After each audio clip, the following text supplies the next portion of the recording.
राज्यामध्ये गॅस तुटवड्याचा परिणाम सगळीकडे आपल्याला पाहायला मिळत आहे। गेले 2 आठवडे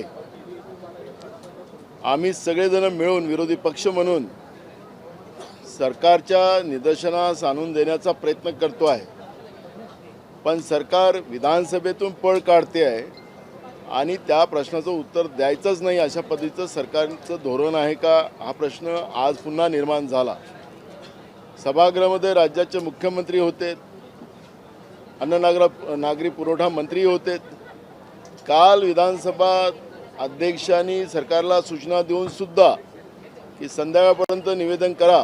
राज्यामध्ये मोठ्या प्रमाणात वसतिगृहामध्ये राहणारे मुलं मुली, गरिबांचे, मध्यमवर्गीयांचे, बहुजनांचे, त्या मुला मुलींना जेवायला मिळत नाही। हॉस्टेलवाल्यांनी त्यांना बाहेर काढलं।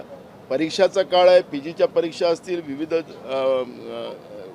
म्हणजे वर्गाच्या परीक्षा असताना सुद्धा मुलांचं शिक्षणच वाया घालण्याचं पाप या सरकारने केलं आणि हॉस्टेलमध्ये जो कमर्शियल गॅस मिळत होता तो गॅस देणं बंद केल्यामुळे हा परिणाम झाला। अनेक उद्योग बंद झाले।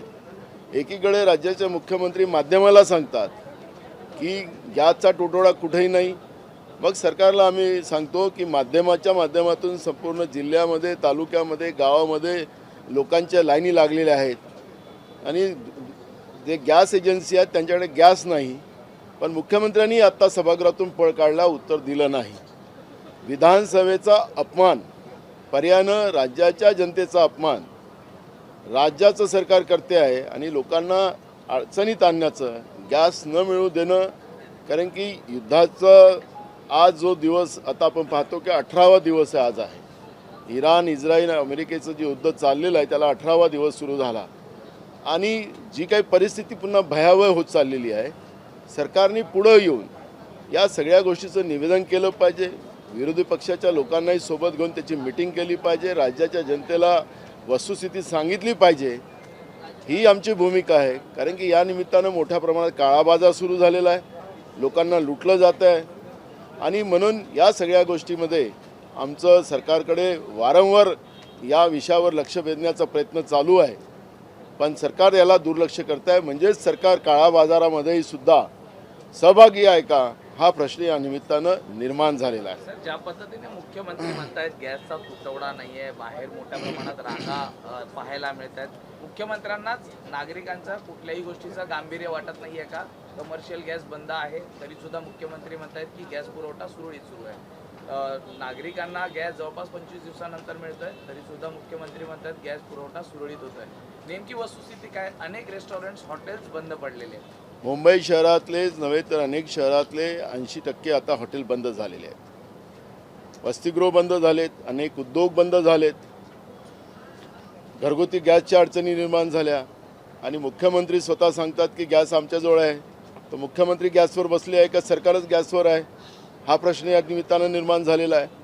त्याच्यामुळे वस्तुस्थिती पुढे यावी आणि सर्वपक्षीय मीटिंग व्हावी आणि त्या माध्यमातून जी काही वस्तुस्थिती आहे ती जनतेसमोर यावी, हीच भूमिका आमची आहे। पण सरकार स्वतःच गॅसवर आलेली आहे। युद्ध जे सुरू आहे त्या युद्धामध्ये देशाचे प्रधानमंत्री काही बोलायला तयार नाही, एप्स्टीन फाईलमुळे बोलायला तयार नाही, की जो करार कशासाठी केला त्याच्यावर तयार नाहीत, काय विषय आहे ते कळायलाच कारण नाही आणि जनता रस्त्यावर आलेली आहे। जनतेला त्रास भोगावा लागते या उन्हाळ्यामध्ये, त्याचं गांभीर्यच सरकारला नाही, मुख्यमंत्र्याला नाही, या सरकारला नाही, अशी परिस्थिती आज आहे। नाना, दुसरा प्रश्न आहे तो म्हणजे आपण उपस्थित केलेल्या प्रश्नाचा बावनकुळे साहेबांकडे आपण ज्या तक्रारी संदर्भात आरोप केलेले होते नरेंद्र मेहता यांच्या संदर्भात, त्यावरती आपण खाली राजकारणाखातीर हे आरोप केलेले आहेत असं आता बावनकुळे म्हणून गेलेले। अरे बावनकुळेच पत्र आहे ते, तुमच्याकडे पत्र आहे, त्यांचीच सही आहे, तर राजकारणी खातीर करतोय असं मंत्री कशाला खोटं बोलताय? तुम्हीच तुमच्या आमदाराला नरेंद्र मेहताला जमीन माफिया म्हटलेलं आहे, तुमचंच पत्राचं हेडिंग तेच आहे, मग याला आम्ही राजकारण काय करायचं आहे? तुमचंच पत्र आहे, ते पत्र तुमच्या सगळ्यांजवळ आहे, तर मंत्री चंद्रशेखर बावनकुळे स्वतःच खोटं बोलत आहे।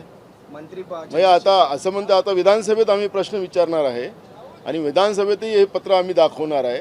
चंद्रशेखर बावनकुळेंनी सांगावं की आम्ही राजकारण करतोय की तुम्हीच हे पत्र लिहिलेलं आहे। गॅसच्या संदर्भात ते असं म्हटले की नाना जर विधिमंडळात त्यांनी आरोप म्हणजे प्रश्न केले तर आम्ही विधिमंडळात त्याला उत्तर देऊ. आज विचारणारच आहे आम्ही विचारणार, उत्तर देऊ द्या ना. गॅसवरून मुख्यमंत्री बोलतायत की विरोधक नागरिकांना संभ्रमात टाकण्याचा प्रयत्न करतायत, कारण का रांगा लागाव्या गॅस सेंटर बाहेर यासाठी विरोधक प्रयत्न करतायत आणि पूर्ण तो गेम आहे ब्लेम जो आहे तुमच्यावर केलेला आहे.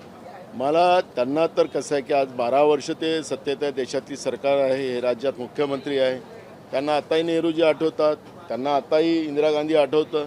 म्हणजे या 12 वर्षाच्या सत्तेमध्ये जे नेहरूजींनी या देशासाठी जे काही बनवून ठेवलं होतं ते विकण्याचं काम ह्या लोकांनी केलं. काँग्रेसनी या देशामध्ये जे काही उभं केलं या देशासाठी ते विकण्याचं काम हे लोक करतात आहेत. पण तुम्ही या 12 वर्षात काय केलं या देशाच्या जनतेसाठी त्याचं उत्तर का देत नाही? आत्ता जे गॅस सिलेंडरचा प्रॉब्लेम निर्माण झालेला आहे त्याच्यावरही काँग्रेसवरच खापर फोडायचं. तुम्ही इराणबरोबर, मी आता तुम्ही विषय काढला म्हणून सांगतो, इस्राईल आणि अमेरिका हे 2 देश गोमांस खाणारे देश आहेत. त्यांच्या रोजच्या जेवणात गोमांस लागतं. त्याच्यामुळे नरेंद्र मोदींनी त्या देशाशी दोस्ती केली.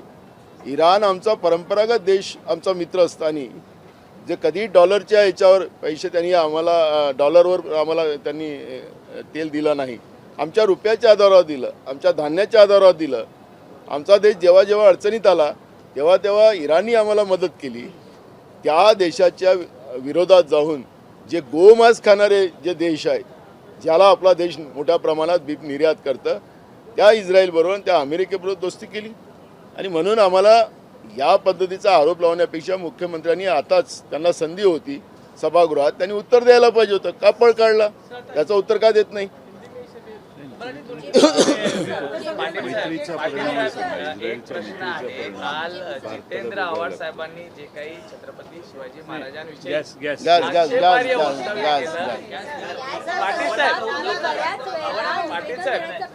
आव्हाड साहेबांच्या काल विधान परिषदेमध्ये आणि विधानसभेत दोन्हीकडे गॅसचा प्रश्न निघाला.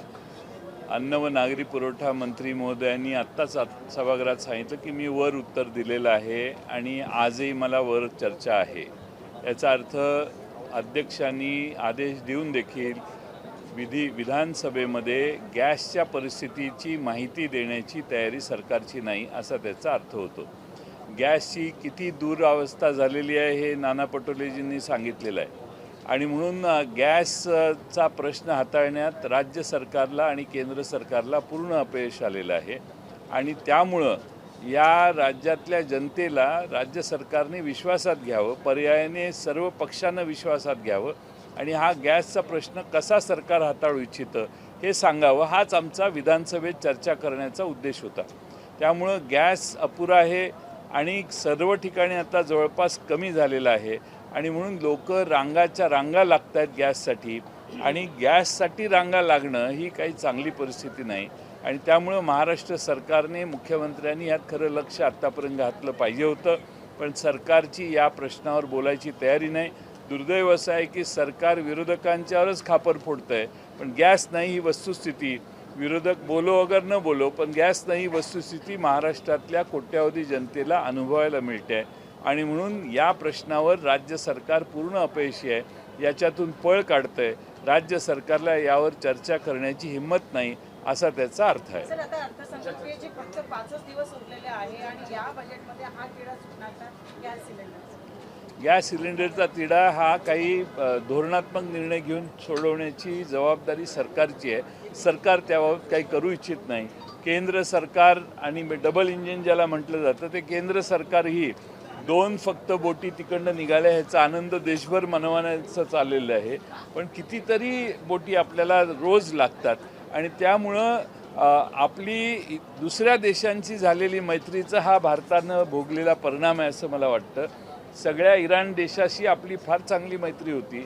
आज तो इराण त्या समुद्रधुनीच्या मधून कुठलीही बोट येण्यासाठी, होर्मुझ समुद्रधुनीच्या मधून कुठलीही बोट येण्यासाठी मज्जाव करत आहे. हे दुर्दैवाने आपल्या भारताच्या भोगाला आलेलं आहे. याचा परिणाम आपल्या चुकीचं परराष्ट्र धोरण असल्यामुळे झाला का, हाही महाराष्ट्रातल्या जनतेनं विचार केला पाहिजे. पाटील साहेब, आव्हाडांच्या निलंबनाची मागणी चला, धन्यवाद.